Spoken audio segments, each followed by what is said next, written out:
கடந்த அமைச்சரவை கூட்டத்திலே யாழ்ப்பாணம் மத்திய கலாச்சார நிலையத்தினுடைய செயற்பாடுகள் தொடர்பாக அதனை செயற்படுத்துவதற்கான ஒரு நம்பிக்கை நிதியம் ஒன்றை பௌத்த சாசன அமைச்சின் கீழ் உருவாக்குவது தொடர்பான ஒரு தீர்மானம் ஒன்று நிறைவேற்றப்பட்டிருக்கிறது.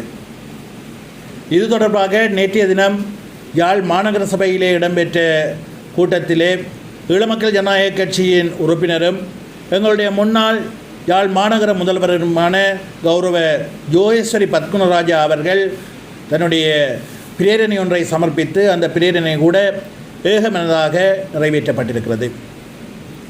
இந்த சூழலிலே எங்களுடைய மக்களுக்கு சில யதார்த்தங்களை, சில உண்மைகளை, சில எச்சரிக்கைகளை வெளிப்படுத்த வேண்டியது, பகிர்ந்து கொள்ள வேண்டியது அவசியம் என்று கருதுகின்றோம். யாழ் மத்திய கலாச்சார மத்திய நிலையம், யாழ்ப்பாணம் கலாச்சார மத்திய நிலையம் என்பதை மத்திய அரசினுடைய கட்டுப்பாட்டில் அல்லது அதனுடைய ஆளுகையோடு செயற்படுத்த வேண்டும், ஆளுகைக்குள் கொண்டுவர வேண்டும் என்ற சிந்தனை இந்த அரசாங்கத்தினால் மாத்திரம் முன்னெடுக்கப்பட்ட ஒரு விடயம் அல்ல.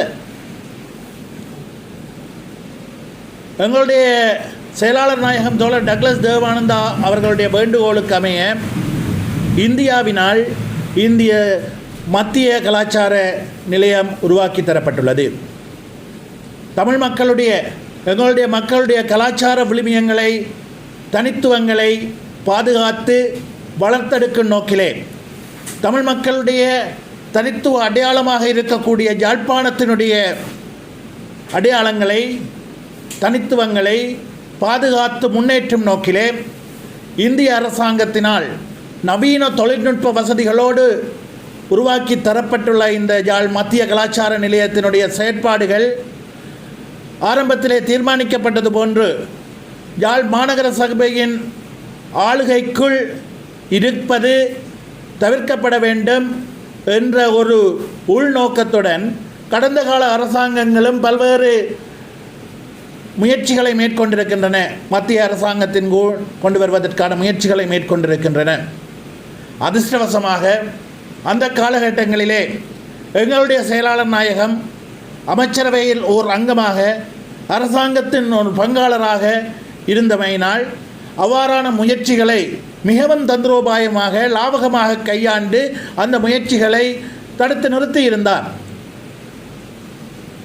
2023ஆம் ஆண்டு கோட்டாபாய ராஜபக்ஷ ஜனாதிபதியாக இருந்த காலப்பகுதியிலே அப்போதைய பிரதமராக இருந்த மஹிந்த ராஜபக்ஷ தலைமையில் இந்தியாவிற்கான உத்தியோகபூர்வ விஜயத்தினை மேற்கொண்ட போது புதுடில்லியிலே பாரத பிரதமர் நரேந்திர மோடியுடனான சந்திப்பொன்றின் போது துறைசார் அமைச்சரினால் யாழ்ப்பாணம் மத்திய கலாச்சார நிலையத்தை மத்திய அரசாங்கத்தின் ஆளுகைக்குள், கட்டுப்பாட்டுக்குள் எடுப்பதற்கு தொடர்பிலே பிரஸ்தாபிக்கப்பட்டது. உடனடியாகவே அங்கே இருந்த எங்களுடைய செயலாளர் நாயகம் தோழர் டக்ளஸ் தேவானந்தா அவர்கள் இந்த யாழ்ப்பாணம் மத்திய கலாச்சார நிலையம் என்பது தமிழ் மக்களுடைய அல்லது யாழ்ப்பாண மக்களுடைய தனித்துவங்களை பாதுகாப்பதற்காக உருவாக்கப்பட்டது. அது யாழ் மாநகர சபையினுடைய கட்டுப்பாட்டுக்குள் வழிபடத்திரலில் இருந்தால்தான் அதனுடைய இலக்கை இலகுவாக எய்த முடியும் என்ற கருத்தினை முன்வைத்திருந்தார். அந்த நிலையிலே பிரதமர் நரேந்திர மோடியும் ஏலவே தீர்மானிக்கப்பட்டது போன்று அது யாழ் மாநகர சபையினிடமே ஒப்படைக்கப்படுவதுதான் சரியானது என்ற தீர்மானத்தை முன்னெடுத்திருந்தார். ஆக இந்த விடயம் என்பது தற்போதைய அரசாங்கத்தினால் மாத்திரம் முன்னெடுக்கப்பட்ட விடயம் அல்ல.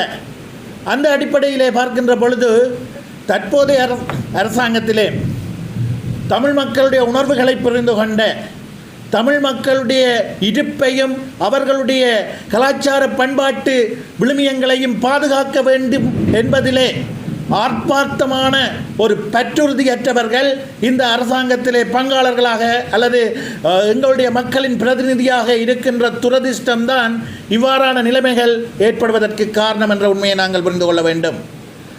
இந்த அரசாங்கத்திலே இந்த பிரதேசத்தினுடைய பிரதிநிதிகளாக சொல்லிக்கொள்கின்றவர்கள் தங்களுடைய கட்சிகளை பலப்படுத்துவதற்கும் தங்களுடைய கட்சி தீர்மானங்களை தங்களுடைய கட்சியினுடைய தேசிய ரீதியான செயற்திட்டங்களை முன்கொண்டு செல்வதற்கும் ஒரு தூதுவர்களாக பிரதிநிதிகளாக செயற்படுகின்றார்களே தவிர எங்களுடைய மக்களுடைய அபிலாஷைகளை பூர்த்தி செய்யக்கூடியவர்களாக எங்களுடைய மக்களுடைய உணர்வுகளை புரிந்து கொண்டவர்களாக இல்லை என்பதன் வெளிப்பாடுதான் இந்த விடயம்.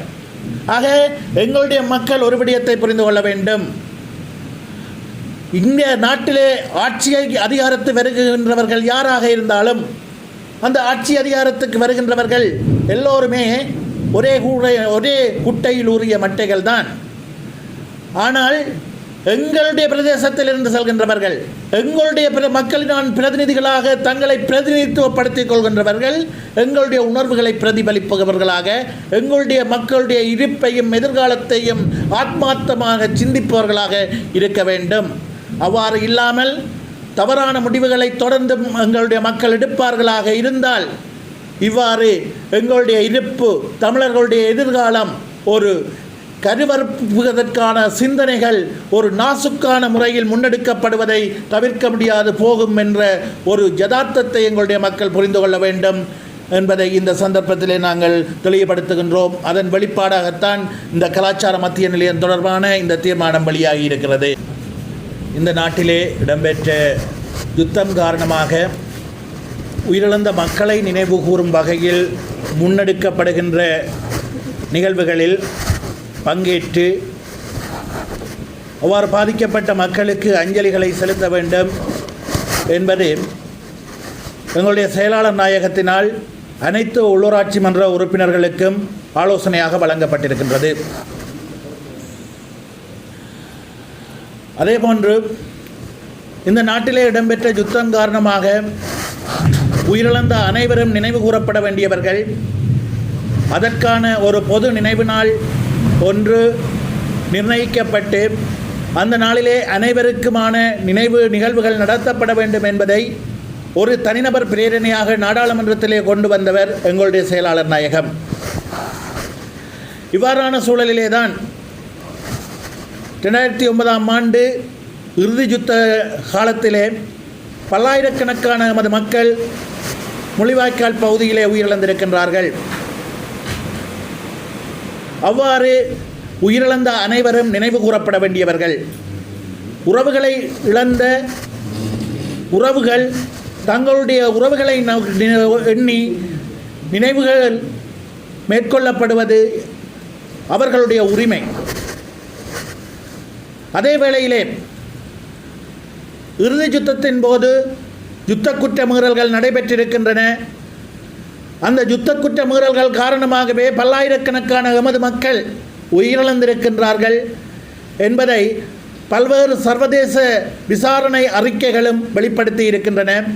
அந்த பகுதியிலிருந்து சிக்கி தப்பி வந்த எங்களுடைய மக்களும் அவ்வாறான யுத்த குற்ற மீறல்கள் சம்பந்தப்பட்ட தரப்புகளால் முன்னெடுக்கப்பட்டிருக்கின்றன என்ற உண்மையை வெளிப்படுத்துகின்றார்கள். ஆக எங்களை பொறுத்தவரையிலே யுத்த குற்ற விசாரணைகள் முன்னெடுக்கப்பட வேண்டும்.